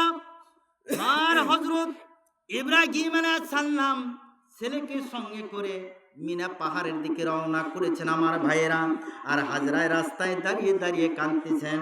এমন সময় ইবলিস শয়তান এসে হাজির হয়ে গেল। ইবলিস শয়তান এসে ডাক দিয়ে বলতে লাগলেন, ও হাজরা, তুমি কাঁদছো কেন রাস্তায় দাঁড়িয়ে দাঁড়িয়ে? হাজরা বলেন, আমার ইচ্ছে কান্দি। আপনি কে, কোথা থেকে এসেছেন, আপনি কে? পুশ করে না, জিজ্ঞাসা করে, যদি কাউকে না আসেন জিজ্ঞাসা করবে না। তে বলতেছে যে দেখো বোন, আমি তোমাকে সহযোগিতা করার জন্য আইছি। আজকে 3 দিন যাবৎ উট গরু দুম্বা যে জবাই দিল ইব্রাহিম খলিলুল্লাহ, আজকে তোমার ছেলেকে জবাই করার জন্য মিনা পাহাড়ের দিকে নিয়ে যাচ্ছে, ছুরি একটা রশি নিয়ে যাচ্ছে, তুমি কি দেখো না? হাজরা মনে করে সর্বনাশ, এটা কোন কথা? এটা তো নিশ্চয় শয়তান হইব। আচ্ছা, আল্লাহ যদি আমার সন্তানকে চেয়ে থাকে, আল্লাহ যদি আমার সন্তানকে পছন্দ করে থাকে কুরবানির জন্য, তাহলে তা আরো ভালো কথা। দুনিয়ার কত সন্তান আছে তাদেরকে চাই নাই, কিন্তু আমার সন্তানকে চেয়েছে, তো এটা আমার সন্তানের সৌভাগ্য নয়, এটা আমার আল্লাহ চাইছে যেখানে। আর এটা কি শয়তান ছাড়া তো কিছু হতে পারে না। দেখেন, যারা কিন্তু আসলে মুমিন বান্দা তারা কিন্তু শয়তান দেখলেও টের পায়। জোরে বলেন ঠিক কিনা? এবার হযরত ইব্রাহিম আলাইহিস সালাম মিনা পাহাড়ের দিকে রওনা করেছেন, কাছাকাছি যাচ্ছেন। হাজরা ডাকটা বলেন, শয়তান আমার সামনে থেকে দূর হয়ে যা। শয়তান মনে মনে চিন্তা করলেন, এই কঠিন পরীক্ষায় তো পাশ করতে দেওয়া যাবে না। এই কঠিন পরীক্ষায় যদি ইব্রাহিম পাশ করে যায়, এই দুনিয়ার কোটি কোটি মানুষ এই ঘটনা শুনে ইমান মজবুত করে ফেলবে। আমি তো ইমানদারের কাছে যাইতে পারবো না, না না, এখান থেকে ফিরাইতে হবে। এবার ইবলিস শয়তান কি করলেন, ডাক দিয়ে বলতে লাগলেন, হাজেরা শোনো শোনো, আমার কথা শুনে রাখো। আপনার স্বামী তো পাগল হয়ে গেছে, আজকে 3 দিন যাবৎ উট গরু দুম্বা জবাই দেয়। আজকে আপনার ছেলেকে জবাই করার জন্য, কুরবানি করার জন্য ওই মিনা পাহাড়ের দিকে নিয়ে গেল। যাও যাও, যদি বাঁচাইতে চাও তাহলে দৌড় দাও। হাজরা ডাক দেয়া বলে, শয়তান আমার সামনে থেকে দূর হয়ে যা, আমার সামনে থেকে দূর হয়ে যা। খবরদার রে শয়তান, আমার সামনে আর আসতে পারবি না। লিল্লাহে তাকবীর। এবার হযরত ইব্রাহিম আলাইহিস সালাম যখন মিনা পাহাড়ের কাছাকাছি যাচ্ছেন, এমন সময় শয়তান মনে করলেন হাজরার সঙ্গে তো পাওয়া গেল না, না না, হাজরারকে তো মন গোলানো গেল না। দেখি 8 বছরের শিশু সন্তান ইসমাইলকে ধোঁকা দিয়ে কিছু করা যায় কিনা। এবার শয়তান ইব্রাহিম আলাইহিস সালামের পিছনে পিছনে ইসমাইল যায়, পেছন দিক থেকে এবার ডাক দিয়ে বলতেছেন, শয়তান ডাক দিয়ে বলতেছেন, ইসমাইল ইসমাইল, তুমি কোথায় যাও? তোমার পিতা তোমাকে জবাই করার জন্য, কুরবানি করার জন্য ছুরি আর রশি নিয়ে যাচ্ছে। তুমি যদি বাঁচতে চাও তাহলে দৌড় দাও বাড়ি মুখে, খবরদার তোমাকে কিন্তু কুরবানি দিবে। এবার ইসমাইল এবার ডাক দিয়ে বলতেছেন, আব্বা গো আব্বা, কে যেন পেছন দিক থেকে বলতেছে, আপনি নাকি আমাকে জবাই করার জন্য নিয়ে যাচ্ছেন, আমাকে নাকি কুরবানি করার জন্য নিয়ে যাচ্ছেন। আমার ভাইয়েরা, এবার ইব্রাহিম আলাইহিস সালাম ডাক দিয়ে বলেন, وَلَا يَا بُنَيَّ إِنِّي أَرَى فِي الْمَنَامِ أَنِّي أَذْبَحُكَ فَانظُرْ مَاذَا تَرَى। ইব্রাহিম আলাইহিস সালাম ডাক দিয়ে বলেন, বাবা ইসমাইল, আল্লাহ পাকের হুকুম হয়ে গেছে বাবা তোমাকে জবাই করার জন্য, তোমাকে কুরবানি করার জন্য রে বাবা। বলো বলো বাবা তোমার মতামত কি? এবার ইসমাইল ডাক দেয়া বলেন, আব্বাজান, ইয়া আবাতি বাল মা তুমারু সাতাজিদুনি ইনশাআল্লাহু মিনাস সাবিরিন। এবার ইসমাইল ডাক দেয়া বলেন, আব্বা গো, আল্লাহ পাকের যদি হুকুম হয়ে থাকে আমাকে জবাই করার জন্য, আল্লাহ পাকের যদি হুকুম হয়ে থাকে আমাকে কুরবানি করার জন্য, আব্বা জান আমার কোনো আফসোস নাই, আমার কোনো আফসোস নাই। আমাকে অবশ্যই ধৈর্যশীল হিসাবে আমাকে দেখতে পাবেন, অবশ্যই আমার গালায় আপনি ছুরি চালিয়ে দেন, অবশ্যই ধৈর্যশীল হিসাবে আমাকে দেখতে পারেন। তবে আব্বা জান বাড়িতে থাকতে কেন বললেন না? বাড়িতে থাকতে যদি বলতেন তাহলে আমার মাকে একটাবার শেষবার মা বলে ডাক দিয়ে বাড়ি থেকে বিদায় নিয়ে আসতাম। আমার মাকে এই দুনিয়াতে মা বলে ডাকার মতো তার কেউ নাই, আমি তো একমাত্র মায়ের সন্তান, আমার তো আর বলা মাকে মা বলে ডাক দেওয়ার মতো কেউ নাই। আব্বা বাড়িতে থাকতে কেন বলেন নাই? আমার মা দুঃখনি, আমারে না দেখলে হয়ে যাবে পাগলিনী, কেন আমায় আপনি বাড়িতে থাকতে বললেন না? তবে আব্বা জান বাড়িতে থাকতে যখন বলেন নাই আমার কোনো আফসোস নাই, আমার কোনো দাবি নাই, তবে তিনটা শর্ত অবশ্যই আমার পালন করতে হবে। এক নম্বর শর্ত হলো আব্বা জান আমাকে যখন জবাই করতে যাবেন, আমাকে যখন কুরবানি করতে যাবেন, আমার হাত পাগুলো রশি দিয়ে শক্ত করে বেঁধে নেবেন, কারণ জবাইয়ের যন্ত্রণায় যখন আমার হাত পাগুলো ছটপট ছটপট করবে তখন আপনার শরীরে লাগতে পারে, আমার তো বেয়াদবি হয়ে যাবে। আপনি আমার মুরব্বী, আপনি আমার আব্বা জান, আমার হাত পা যদি এরকম ছটপট করে আপনার শরীরে লাগবে, আমার পা যদি এই যন্ত্রণার চোটে যদি ছটপট ছটপট করে আপনার শরীরে লাগবে আমার পা, আমার তো বেয়াদবি হয়ে যাবে। এই জন্য আব্বা জান আমার হাত পা গুলো শক্ত করে রশি দিয়ে বেঁধে নেবেন। আর 2 নম্বর শর্ত হলো আব্বা জান আমি আপনার একমাত্র কলিজার টুকরার সন্তান। আপনি যখন আমার মুখের চেহারার দিকে যখন নজর দিবেন, আমার চেহারার দিকে যখন নজর পড়ে যাবে কুরবানির সময়, আপনি তো উপর হবেন, আমার চেহারার দিকে আপনার নজর লেগে যেতে পারে। যদি নজর লেগে যায় তাহলে আপনার তো মায়া লেগে যাবে। আমি আপনার একমাত্র সন্তান, আমি আপনার একমাত্র কলিজার টুকরা। আমি বাড়িতে দেখেছি আব্বা জান আমাকে কত কুলারের মধ্যে নয়ে চুমে খেয়েছেন, আমাকে কত আদর করেছেন গো, আজকে আমাকে কুরবানি করার জন্য নিয়ে এসেছেন। না না আব্বা জান আমার মুখের উপরে একটা ঢাকনা দিয়ে দিবেন আর আপনার চক্ষুদয় ভালো করে বেঁধে নেবেন, কারণ জবাইয়ের যন্ত্রণায় আর কারণ মায়া যখন লেগে যাবে, আমার যখন উপরে মহব্বত এসে যাবে, আপনি শীতল হয়ে আমাকে দেখে জমিনের মধ্যে পড়ে যেতে পারেন। এই জন্য আপনার চক্ষুদয় বন্ধ করে নেবেন আর মুখের উপর আমার একটা ঢাকনা দিয়ে দিবেন। আব্বা জান আর 3 নম্বর সত্য হলো আব্বা জান আমি যখন জবাই হয়ে যাব আমার রক্ত মাখা জামা কাপড়গুলো আমার জনম দুঃখিনী মায়ের কাছে লইয়া দিবেন। আমার মাকে মা বলে ডাকার মতো আর দুনিয়াতে আর কেউ নাই, মা ডাক যে দিবে এমন দুনিয়াতে আর কেউ নাই। এই জন্য মা গো, আব্বা গো, আপনাকে বলে দেই আমি যখন জবাই হয়ে যাব, আমি যখন কুরবানি হয়ে যাব, আমার রক্ত মাখা জামা কাপড়গুলো আমার দুঃখিনী মায়ের কাছে নিয়ে দিবেন। লিল্লাহে তাকবীর। দুঃখিনী মায়ের কাছে নিয়ে দিবেন। এই রক্ত মাখা জামা কাপড়গুলো যখন আমার মা দুঃখিনী দেখবে তখন তো তার কান্না শুরু করে দিতে পারে, তখন সে কান্না শুরু করে দিতে পারে। এই জন্য আমার মাকে আপনি মারবেন না, আমার মাকে বুঝাবেন এই ছেলে দুনিয়াতে কয়দিন কাজে লাগবে, রোজ কিয়ামতের দিন হাসরের ময়দানে জান্নাতে যাওয়ার সময় এই সন্তান সাথে তোমার দেখা হয়ে যাবে, ওই সন্তানের সঙ্গে হাজরা, ওই সন্তানের সঙ্গে মায়ের সঙ্গে ছেলে একসঙ্গে জান্নাতে প্রবেশ করতে পারবা। লিল্লাহে তাকবীর। এবার এইভাবে করে যখন বুঝানো হয়ে গেল আমার ভাইয়েরা, হযরত ইব্রাহিম আলাইহিস সালাম কি করলেন, ছেলের হাত পাগুলো শক্ত করে রশি দিয়ে বেঁধে নিলেন আর মুখের উপরে একটা ঢাকনা দিয়ে দিলেন আর নিজের চক্ষু দিয়ে ভালো করে বন্ধন করে নিলেন। এবার হাতে যখন ছুরিটা ধারণ করলেন, এত ধারালো ছুরি যখন ধারণ করেছেন আমার ভাইয়েরা,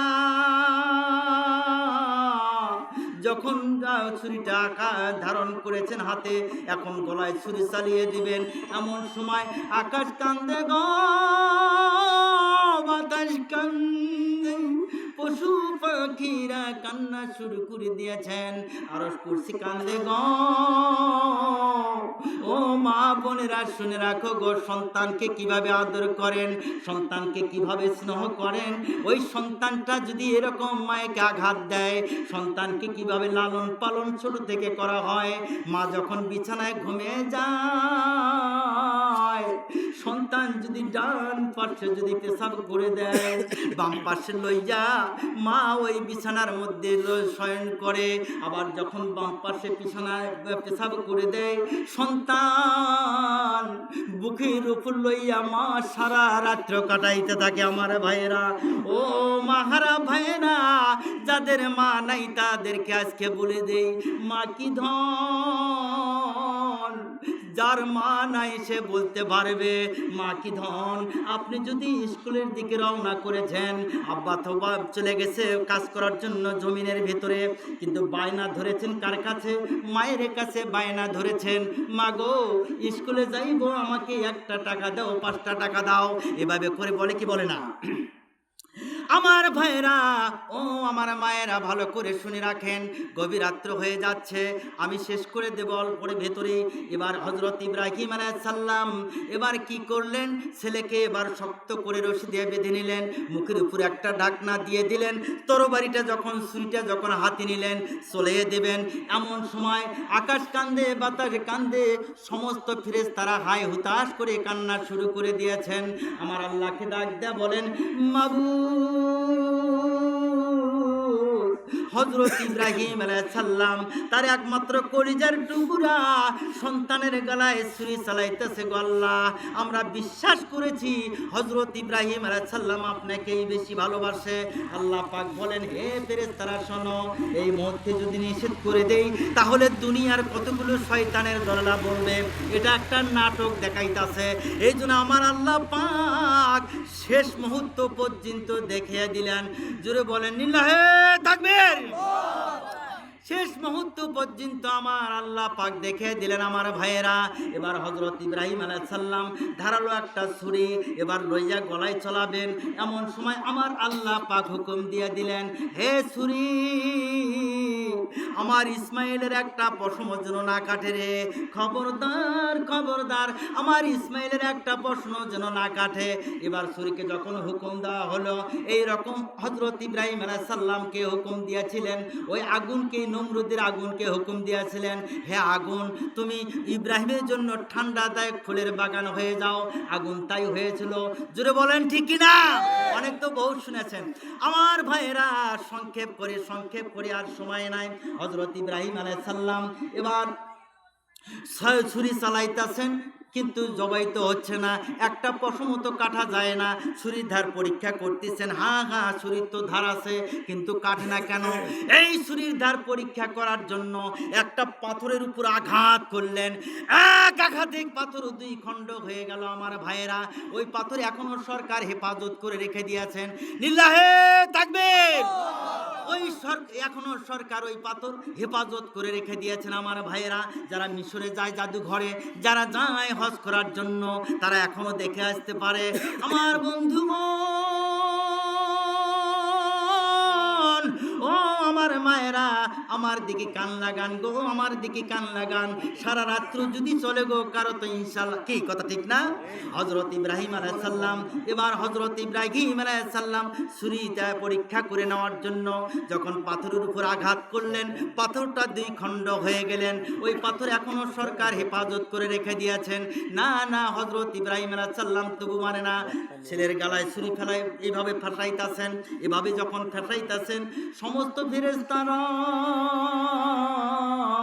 হাই হুতাশ করে এবার আল্লাহ পাকের দরবারে যায় বললেন, মাবুদ, এই বৃদ্ধ বয়সে হযরত ইব্রাহিম আলাইহিস সালাম তার একমাত্র কলিজার টুকরা সন্তানের গলায় যেভাবে ছুরি চালাইতেছে গো আল্লাহ, এই দৃশ্য আর দেখতে চাই না, আর দৃশ্য দেখতে চাই না। আমার আল্লাহ পাক বলেন, হে ফেরেশতারা, তোমরা কি জানো না ইসমাইলের চোখের উপরে একটা মুখের উপর ঢাকনা দেওয়া আছে, আর ইব্রাহিম তো চক্ষু বন্ধ করে নিয়েছে, কারণ গরম রক্ত তার হাতে না লাগা পর্যন্ত ইসমাইলকে ছাড়বে না। লিল্লাহে তাকবীর। কারণ সে তো এখন চোখে দেখে না, কারণ চক্ষু তো বন্ধ করে নিয়েছে, হাতে না রক্ত না লাগা পর্যন্ত তো সে ছাড়বে না। এবার আমার আল্লাহ পাক ডাক দেয়া বলেন, হে জিবরাইল, যাও রে জিব্রাইল, যাও যাও রে, বেহেশত হইতে একটা দুম্বা নিয়ে যাও, ইব্রাহিমের ছুরির তলে দিয়ে যাও। ইব্রাহিমের ছুরির তলে যখন দিয়ে দিবা, ইব্রাহিমের ছুরির তলে যখন দেওয়া হবে, যখন ওই দুম্বাটা জবাই হয়ে যাবে, আমার ইব্রাহিমের হাতে যখন রক্ত লেগে যাবে, তখন ইব্রাহিম মনে করবে আমার ছেলে তো জবাই হয়ে গেছে। যাও যাও, তাড়াতাড়ি যাও। এবার জিবরাইল আলাইহিস সালাম বেহেশত হইতে একটা দুম্বা নিলেন আমার ভাইরা। দুম্বাটা নিয়ে আসার পর ইসমাইলকে টান দিয়ে ছুরির তল থেকে দাঁড় করিয়ে দিলেন, আর দুম্বাটা ইব্রাহিম আলাইহিস সালামের ছুরির তলে যখন দিয়ে দিলেন, বিসমিল্লাহি আল্লাহু আকবার, দুম্বাটা জবাই হয়ে গেল। এই জবাইয়ের আগ মুহূর্তে আকাশ থেকে একটা ওই সময় আওয়াজ ভেসে এসেছিল, অনেক বক্তারা কিন্তু জানে না সেই আওয়াজটা কি। জানেন? জানেন? কেউ জানেন? ওই সময় একটা আওয়াজ আকাশ থেকে ভেসে এসেছিল আমার ভাইয়েরা, সেই আওয়াজটি হলো, আমার সঙ্গে বলেন, আল্লাহু আকবার, আল্লাহু আকবার, লা ইলাহা ইল্লাল্লাহু, আল্লাহু আকবার, আল্লাহু আকবার, ওয়ালিল্লাহিল হামদ। সবাই বলেন, আল্লাহু আকবার, আল্লাহু আকবার, লা ইলাহা ইল্লাল্লাহু, আল্লাহু আকবার, আল্লাহু আকবার, ওয়ালিল্লাহিল হামদ। আমার বন্ধুগণ, এই আওয়াজটা ভেসে আসলো, বিরাট লম্বা কাহিনী। এবার হযরত ইব্রাহিম আলাইহিস সালাম ছেলেকে ডাক দিয়ে বলতে লাগলেন, বাবা, বাবা রে, আসো বাবা, তোমাকে তো জবাই দিতে হবে রে বাবা, এতক্ষণ পর্যন্ত তোমাকে তো জবাই দেওয়ার জন্য শুয়েছিলাম, কোথা হইতে একটা দুম্বা এসে জবাই হয়ে গেছে, বাবা আসো, তোমাকে জবাই দিতে হবে। এমন সময় আমার আল্লাহ পাক ডাক দিয়ে বলতে লাগলেন, ওহে বন্ধু ইব্রাহিম, এই আয়াত পরবর্তীতে হুজুর সাল্লাল্লাহু আলাইহি সাল্লামের কোরআন শরীফে নাজিল হয়েছে, ওয়ানাদাইনাহু আইয়া ইব্রাহিম কদ সাদাকাতা রুইয়া ইন্নাকা যালিকা নাজিজিল মুহসিনিন।